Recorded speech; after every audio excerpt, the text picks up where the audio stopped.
வணக்கம். பிரபலங்கள் வாழ்வில் நடந்த சுவாரஸ்யங்கள். இன்று முன்னாள் தமிழக முதல்வர் காமராஜர் அவர்கள் வாழ்வில் நடந்த சுவாரஸ்யமான நிகழ்வு. ஒருமுறை காமராஜர் அவர்கள் தமிழக முதல்வராக இருந்தபோது சென்னை ஆவடியில் காங்கிரஸ் கட்சி மாநாடு நடத்த ஏற்பாடாகி இருந்தது. மாநாட்டில் கலந்து கொள்ள பல்வேறு அரசியல் தலைவர்கள் அங்கு வந்திருந்தனர். அம்மாநாட்டில் கலந்து கொள்வதற்காக தமிழக முதல்வராக இருந்த காமராஜர் அவர்களும் வந்து கொண்டிருந்தார். அவர் வரும் வழியில் ஒரு பாலத்தின் அருகே ஒரு காட்சியை கண்டார். 3 சக்கர பார வண்டியை தள்ள முடியாமல் இருவர் மிகவும் சிரமப்பட்டு தள்ளி கொண்டிருந்ததை காமராஜர் அவர்கள் பார்த்தார். அதை பார்த்ததும் காரிலிருந்து இறங்கினார். தானும் சேர்ந்து அந்த இருவருடன் தள்ளுவண்டியை தன் முழு பலத்துடன் தள்ளினார்.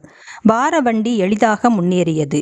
இச்சம்பவம் நடந்த காலத்தில் அவர் தமிழக முதல்வராக இருந்தார் என்பது குறிப்பிடத்தக்கது.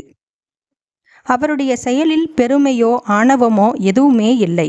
பிறர் கஷ்டத்தை கண்டு இரக்கம் கொண்டு உடன் உதவி செய்ய வேண்டும் என்ற எண்ணமே நிறைந்திருந்தது. என்ன ஒரு எளிமையான தலைவர்! அதேபோல் ஒரு முறை அவர் காரில் வெளியூர் சென்று திரும்பும்போது காரிலேயே தூங்கிக் கொண்டு வந்தார்.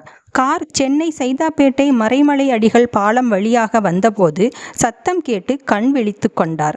போக்குவரத்து நெரிசல் காரணமாக அங்கிருந்த வாகனங்களை நெறிப்படுத்த முடியாமல் திணறிக் கொண்டிருந்தார் ஒரு டிராஃபிக் போலீஸ். தனி ஆளாக நின்று திணறிக் கொண்டிருந்ததை கண்டதும் காரை விட்டு இறங்கி அந்த போலீஸுடன் சேர்ந்து போக்குவரத்தை ஒழுங்குபடுத்த உதவினார் காமராஜர் அவர்கள். அது மட்டும் இல்லாமல் நேரில் சைதை போலீஸ் நிலையம் சென்று நெரிசலான அந்த இடத்தில் கூடுதலாக ஒரு போலீஸ்காரரை நியமிக்கவும் ஏற்பாடு செய்தார் காமராஜர் அவர்கள். இவ்வாறாக நேர்மை, எளிமை, பிறர் கஷ்டம் கண்டு இறங்குதல் போன்ற நல்ல பண்புகளுக்கு சொந்தக்காரராக இருந்தார் நம் தமிழக முன்னாள் முதல்வர் காமராஜர் அவர்கள். நன்றி.